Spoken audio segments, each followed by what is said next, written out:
दोस्तों ये ऐसी पहली मूवी है जिसमें भगवान खुद एक आदमी को सारी पावर्स देते हैं और कहते हैं कि तू पूरी दुनिया को हैंडल कर। तो दोस्तों मूवी की शुरुआत में ब्रूस नोलन नाम के एक व्यक्ति की कहानी दिखाते हैं जो एक हारा हुआ और नाकाम पत्रकार है।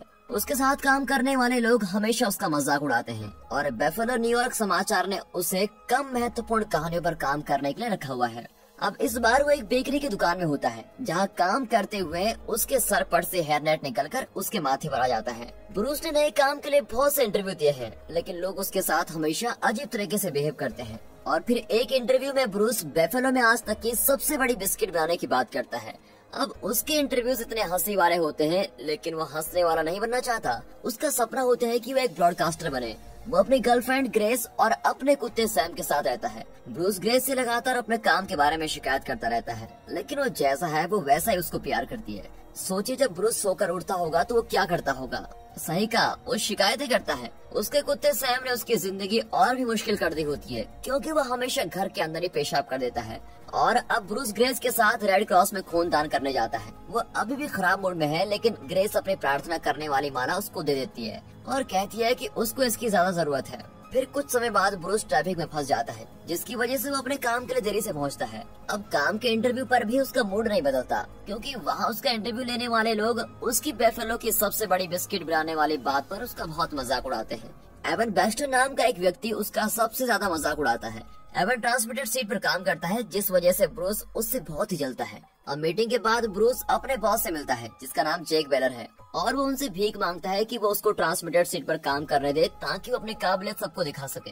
लेकिन ब्रूस को नाइजीरिया फॉल्स के एक जरूरी कहानी के बारे में बात करने के लिए वहाँ भेजा जाता है। अब ये सुनकर ब्रूस बहुत ही खुश होता है और सोचता है कि उसके पास ट्रांसमीटर का काम लेने का यही एक मौका है। अब वीडियो बनाने वाले एक अच्छी सी जगह पर कैमरा सेट करता है। तभी एक लड़की ब्रूस को एक अजीब सी टोपी देती है लेकिन ब्रूस बिना कुछ सोचे समझे उसको अपने सर पर पहन लेता है। लेकिन यहाँ पर ब्रूस को एक बूढ़ी औरत का इंटरव्यू लेना होता है लेकिन बीच इंटरव्यू में ही एक बड़ी खबर की वजह से उसको रुकना पड़ता है क्योंकि सुसेन ऑर्टेजा नाम की एक महिला नए ब्रॉडकास्टर के नाम की घोषणा करती है। अब जिसको सुनने के लिए ब्रूस बहुत ही बेताब है और सोचता है कि वो उसका नाम बोलेगी लेकिन जब वो एवन का नाम सुनता है तो वो बुरी तरह से टूट जाता है और कैमरे के सामने ऐसा हो जाता है जैसे उसको कुछ आता ही नहीं है। और उसके बाद वो कैमरे पर ही एवन की बेइज्जती करना शुरू कर देता है। यहाँ तक कि वो उस बूढ़ी औरत को भी बहुत ही बुरा भला कहता है और इस तरह सभी के सामने उसकी बहुत ही गंदी इमेज बन जाती है और उसके इस काम के लिए उसको नौकरी से भी निकाल दिया जाता है। उसके सारे सामान को सड़क पर फेंक दिया जाता है। अब ब्रूस सड़क पर होता है तभी उसे दिखता है कि कुछ आदमी एक गरीब का मजाक उड़ा रहे होते हैं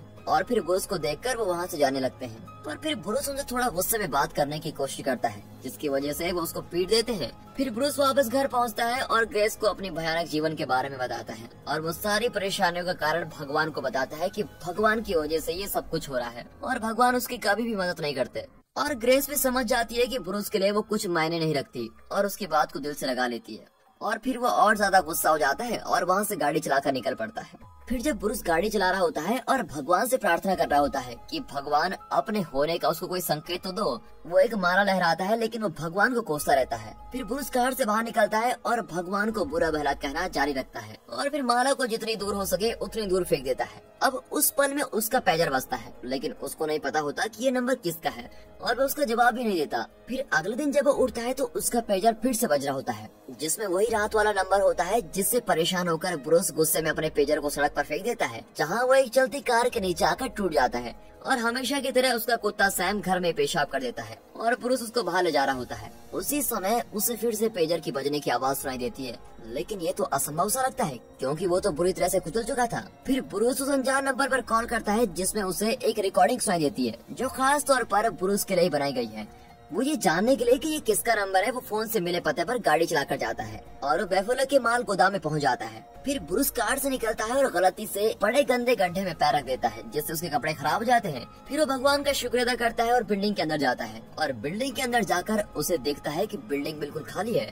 तभी उसको एक अफ्रीकी अमेरिकी चौकीदार फर्श को साफ करते हुए दिखता है और चौकीदार उसे बताता है कि उसे 7वें माले के 7वें कमरे में जाना है। और जब वो सीढ़ियों के पास जा रहा होता है चौकीदार उससे पूछता है क्या वो उसकी सफाई करने में मदद करेगा और ब्रूस गुस्से में उसको जवाब देता है कि वो 7 दिन 7 बजे फ्री है। अब 7वीं मंजिल पर ब्रूस को एक बहुत ही बड़ा खाली कमरा मिलता है। तभी वहाँ जो आदमी नीचे था वो छत के चमकीले छेद से नीचे आता है और फिर चौकीदार अपने कपड़े उतारता है जिसके अंदर उसने बहुत ही अच्छा सिला हुआ सफेद सूट पहना होता है वो आदमी उसको बताता है कि वो भगवान है। वो कुछ समय से ब्रूस का वहाँ इंतजार कर रहे होते हैं। भगवान को ब्रूस के बारे में सब कुछ पता होता है कि उसने क्या कहा, क्या करा और आगे क्या करेगा। भगवान उसे एक फाइल रखने की अलमारी दिखाते हैं जिसमें आज तक जो कुछ भी ब्रूस के साथ हुआ होता है वो सब लिखा है और ब्रूस की आखिरी फाइल शिकायतों से भरी होती है। ब्रूस अभी भी उलझन में होता है तो वो और भगवान एक गेम खेलते हैं जिसमें भगवान उसकी पीठ के पीछे कितनी उंगलियां छुपी हुई है ये बता देते हैं। अब उसके बाद भगवान उसको बताते हैं कि उनके पास ब्रूस के लिए एक प्लान है।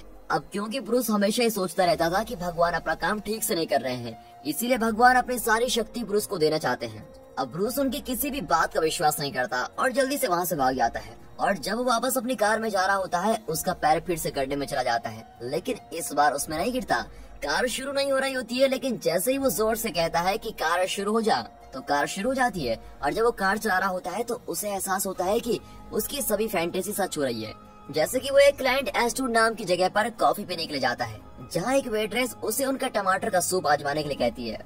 और जब वो इंतजार कर रहा होता है तब वो बिना किसी चीज को हाथ लगाए अपने हाथ में खींच लेता है और अपने मुंह से एक चम्मच निकालता है। और जब सूप वहाँ आता है तो ब्रूस उसको अलग कर देता है। अब न जाने कहां से भगवान उसके सामने आ जाते हैं और उसे अपने साथ टहलने के लिए लेके जाते हैं। फिर भगवान उसको समझाते हैं कि उसके पास अब भगवान की सारी शक्तियाँ हैं, लेकिन उसे 2 महत्वपूर्ण नियमों का पालन करना होगा। वो किसी को नहीं बता सकता कि वो भगवान है और किसी की इच्छा में कोई दखल अंदाजी नहीं करेगा, जैसे कि वो उससे प्यार करने के लिए किसी को जबरदस्ती नहीं कर सकता।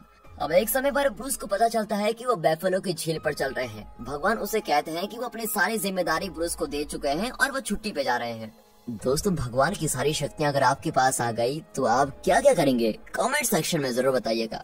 अब डाउनटाउन बैफलो में ब्रूस अपनी शक्तियों को आजमाने का फैसला करता है। वो अपनी उंगली आग बुझाने वाले नल की तरफ करता है जिससे वो फट जाती है और उसमें से पानी निकलने लगता है। अब उसके बाद वो एक लड़की को सड़क पर चलते हुए देखता है और उसकी शर्ट को हवा में उड़ा देता है। फिर ब्रूस रास्ते में एक दुकान के अंदर खिड़की से बहुत से अच्छे कपड़े देखता है जिससे वो अपनी शक्तियों का इस्तेमाल करके अपने कपड़ों से बदल देता है। और जब ब्रूस सड़क पर भटक रहा होता है उसे वो लोग दिखते हैं जिन्होंने उसको पहले बहुत मारा होता है और अब वो उनसे बदला लेने का सोचता है।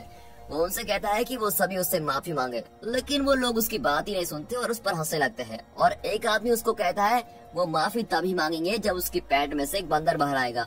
लो, वो दिन आ भी जाता है और एक बंदर जोर जबरदस्ती करके उसकी पैंट में से बाहर निकलता है।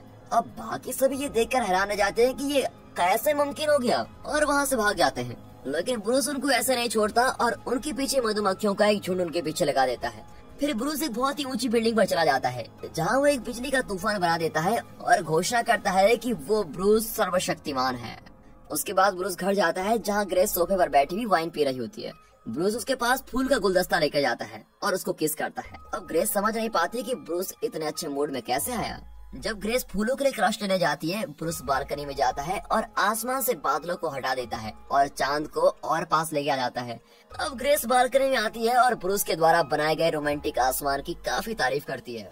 वो उसके बालों में हाथ फेरता है जिसकी वजह से वो और भी रोमांटिक हो जाती है और अब वो दोनों पागलों की तरह एक दूसरे को किस करने लगते हैं। ग्रेस भागकर बाथरूम जाती है और अपनी जिंदगी की सबसे अच्छी रात के लिए काफी मेहनत कर रही होती है, यानी कि तैयार हो रही होती है। अब ब्रूस भागते हुए कमरे में जाता है और अपनी शक्तियों का इस्तेमाल करके लाइट्स को बंद कर देता है और कैंडल लाइट जला लेता है। फिर ब्रूस अपनी दैवी शक्ति का इस्तेमाल करता है और भी ज्यादा रोमांटिक कर देता है और वो बाथरूम के फर्श पर ही गिर जाती है। फिर पूरी वासना से भरी हुई ग्रेस बाथरूम से बाहर आती है और ब्रूस पर झपट पड़ती है। अब अगली सुबह जैसे ही ब्रूस उठता है उसके दिमाग में कुछ आवाजें सुनाई देती है, लेकिन वो उनको अनदेखा कर देता है। ब्रूस तैयार होता है और किचन में जाकर ग्रेस को किस करता है। अब नाश्ता करने के बाद ब्रूस अपनी नौकरी वापस लेने जाता है। वो अपनी पुरानी टूटी हुई कार में बैठता है और अपनी शक्तियों का इस्तेमाल करके खटारा कार को स्पोर्ट्स कार में बदल देता है। ब्रूस एक क्राइम सीन पर पहुंचता है जहां उसे अपना प्रतिद्वंदी मिलता है जो उसे ताना मारता रहता है। फिर ब्रूस एक बच्चे का वीडियो कैमरा लेता है और बहुत समय से खोई जिमी हॉफा की लाश ढूंढने की योजना बनाता है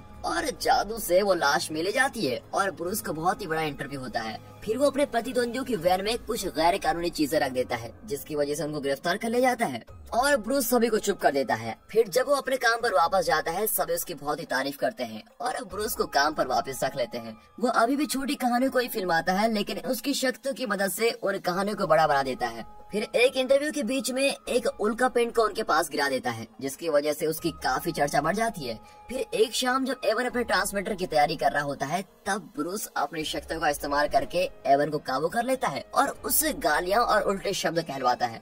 अब ब्रूस की जिंदगी बहुत ही अच्छी चल रही होती है। एक रात वो ग्रेस को रात के खाने के लिए बहुत ही अच्छे रेस्टोरेंट में लेके जाता है। ब्रूस उससे उत्साह से बातें कर रहा होता है और वो बहुत ही रोमांटिक तरीके से अपने घुटनों के बल बैठता है और ग्रेस को लगता है कि वो उसके सामने शादी का प्रस्ताव रखेगा, लेकिन ब्रूस उससे कहता है कि उसे आखिरकार टीवी पर प्रसारण का काम मिल गया है। ग्रेस को कुछ समझ नहीं आता और वो बहुत ही निराश होती है क्योंकि उसे लगा था कि ब्रूस उसके सामने शादी का प्रस्ताव रखेगा।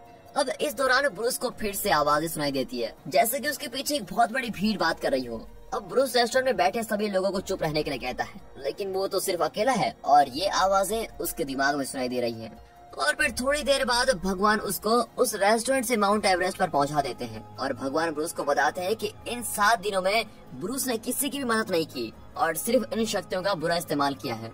वो उसे ये भी बताते हैं कि उसे जो आवाजें सुनाई दे रही हैं वो लोगों की प्रार्थना है और अब ब्रूस एक तरह से भगवान है तो उसे उन लोगों की प्रार्थना का जवाब देना होगा। फिर ब्रूस इस काम के लिए कंप्यूटर का इस्तेमाल करता है जिससे वो हर व्यक्ति की प्रार्थना को उसमें देख सके। फिर वो अपने लिए कॉफी बनाता है और सभी की प्रार्थना को देखने की कोशिश करता है, लेकिन ये काम बिल्कुल काम नहीं करता क्योंकि प्रार्थना बहुत तेजी से आ रही होती है। और उसके बाद ब्रूस फिर एक बटन दबाता है और सभी की प्रार्थना का जवाब हाँ कर देता है। इसका मतलब एक तरह से ये होता है कि किसी भी व्यक्ति ने भगवान से जो कुछ भी मांगा हो वो सब पूरा हो जाएगा। और अब ब्रूस की तरक्की के लिए उसकी कंपनी में एक पार्टी रखी जाती है। ग्रेस घर पर ही होती है और पार्टी में आने से मना कर देती है। ब्रूस उसे कॉल करता है और अपनी शक्तियों का इस्तेमाल करता है और टीवी पर एक रोमांटिक फिल्म लगा देता है और पार्टी में आने के लिए उसको मना भी लेता है। लेकिन जब वो वहाँ पहुँचती है तो वो देखती है कि ब्रूस अपने साथ काम करने वाली एक लड़की को किस कर रहा है और ये देखकर ग्रेस का दिल टूट जाता है और वो ब्रूस के साथ अपना रिश्ता खत्म करना चाहती है। ब्रूस पार्टी में वापस जाता है और वहाँ जाकर आग लगाने की चेतावनी वाले बटन को दबा देता है, जिसकी वजह से सब वहाँ से भाग जाते हैं। अब वो बहुत ही दुखी होता है क्योंकि ग्रेस ने उसको छोड़ दिया है और वो भगवान से पूछता है क्या वो कभी उसकी जिंदगी में वापस आ पाएगी। अब अगले दिन ब्रूस ग्रेस को मनाने के लिए अलग अलग तरीकों का इस्तेमाल करता है। जब वो वापस अपने घर जाती है तो वो अपने नाम का गाना टीवी पर लगा देता है, एयरपेन की मदद से उससे माफी मांगता है और भी बहुत से तरीकों का इस्तेमाल करता है, लेकिन कोई भी तरीका काम नहीं करता। इसके बाद ब्रूस खुद ग्रेस के पास जाता है और उससे बताता है कि वो उसको बहुत ही याद करता है, लेकिन ग्रेस चुप रहती है और बिना कुछ कहे वहाँ से जाने लगती है। और ब्रूस उससे प्यार करने के लिए अपनी शक्तियों का इस्तेमाल करता है, लेकिन दूसरे नियम की वजह से ऐसा नहीं हो पाता। अब उस दिन ब्रूस को A1 की जगह ट्रांसमीटर के काम का पहला दिन होता है, लेकिन किसी गड़बड़ी की वजह से बिजली बार बार चली जाती है। अब क्योंकि उसने सभी लोगों की इच्छाओं को पूरा कर दिया होता है, इसलिए बहुत से लोग लॉटरी जीत जाते हैं। इसीलिए सभी लोगों को सिर्फ $17 मिलते हैं और इस वजह से दंगे भी फैल जाते हैं। अब ब्रूस सब कुछ ठीक करने की कोशिश करता है और भगवान की जगह को अच्छे से निभाने का प्रयास करता है, लेकिन उसकी इन हरकतों की वजह से दुनिया पर बहुत ही कहर बरसना शुरू हो जाता है। वो समझ जाता है और इस स्थिति को ठीक करने की कोशिश करता है और अपने भगवान के काम को छोड़ना चाहता है। फिर ब्रूस भागता हुआ उसी बिल्डिंग में जाता है जहाँ भगवान उसको पहली बार मिले होते हैं और उसे देखता है कि भगवान फर्श को साफ कर रहे होते हैं। अब संजोग से 7 ही बज रहे होते हैं और 7वां दिन भी होता है। फिर भगवान उसके हाथ में झाड़ू देते हैं और उससे मदद मांगते हैं और साथ मिलकर वो दोनों फर्श को साफ कर देते हैं। और ब्रूस को आखिरकार समझ आ जाता है कि उसने जो गंदगी फैलाई है उसको कैसे समेटना है। और फिर ब्रूस जब घर पहुंचता है तो उसे समझ आ जाता है कि वो अपनी शक्तियों का इस्तेमाल लोगों की मदद करने में कैसे करे। वो अपने कुत्ते को घर के बाहर सब्र से और आसानी से पेशाब करना सिखाता है। ब्रूस A1 के ऑफिस में जाता है और वो टीवी ट्रांसमीटर के काम उसको सौंप देता है। फिर वो अपने बॉस के पास जाता है और उनसे कहता है कि वो पहले की तरह छोटे इंटरव्यू लेने के लिए तैयार है। और ग्रेस ने जो फोटो एल्बम बनाना शुरू किया होता है वो उसको पूरा कर देता है। और जब ग्रेस की बहन उसका सामान लेने के लिए ब्रूस के घर आती है तो पहले तो वो गुस्सा दिखाती है, लेकिन जब उसे पता लगता है कि ब्रूस ने एल्बम पूरी कर ली है तब वो उस पर दया दिखाती है और उसको बताती है कि ग्रेस हमेशा उसकी भलाई के लिए भगवान से प्रार्थना मांगती रहती है। और फिर ब्रूस कंप्यूटर में ग्रेस की प्रार्थना को देखता है और उसकी सारी प्रार्थना ब्रूस के लिए ही होती है। और जब वो उन्हें पढ़ रहा होता है तो एक नई प्रार्थना उसमें आती है जिसमें लिखा होता है कि वो ब्रूस को भूलना चाहती है क्योंकि वो ब्रूस से प्यार करती है। फिर ब्रूस ग्रेस की खिड़की के बाहर जाता है और उसे रोते हुए देखता है। वो उसे रोता हुआ देख बहुत ही बुरा महसूस करता है। अब ब्रूस दुखी होकर सड़क पर घूमना शुरू कर देता है। वो सड़क पर घुटनों के बल बैठकर प्रार्थना करने लगता है और तभी उसके सामने एक बहुत ही तेज लाइट आती है। उसे लगता है कि वो भगवान है, लेकिन उसकी तरफ एक ट्रक आता है जो उसको टक्कर मार देता है। अब अचानक ब्रूस खुद को बादलों में पाता है जहाँ भगवान उसके सामने होते हैं। भगवान ब्रूस को बताते हैं कि उसके पास लोगों के चेहरे पर खुशी लाने की शक्ति है और वो उसको बताते हैं कि प्रार्थना कैसे करनी चाहिए। फिर भगवान ब्रूस की छाती पर उंगली लगाते हैं और वो बहुत सी चमत्कारी रोशनी के बीच से उड़ता है जहाँ डॉक्टर उसको जिंदा करने की कोशिश कर रहे होते हैं। अब अगले दिन ब्रूस हॉस्पिटल के बेड पर होता है जहाँ उसे देखता है कि उसे AB पॉजिटिव खून चढ़ाया जा रहा है और ग्रेस का खून भी AB पॉजिटिव होता है। तभी ग्रेस वहाँ आती है और उसे वापस अपना लेती है। और फिर कुछ समय बाद ब्रूस वापस बेकरी की दुकान पर जाता है जहाँ एक बड़ा सा बिस्किट बना होता है। अब लाइव टीवी पर ब्रूस घोषणा करता है कि वो ग्रेस से शादी करने वाला है और फिर वो साथ साथ अपनी जिंदगी बिताते हैं और इसी तरह खुशी खुशी रहते हैं। और दोस्तों यहाँ पर ये मूवी खत्म होती है।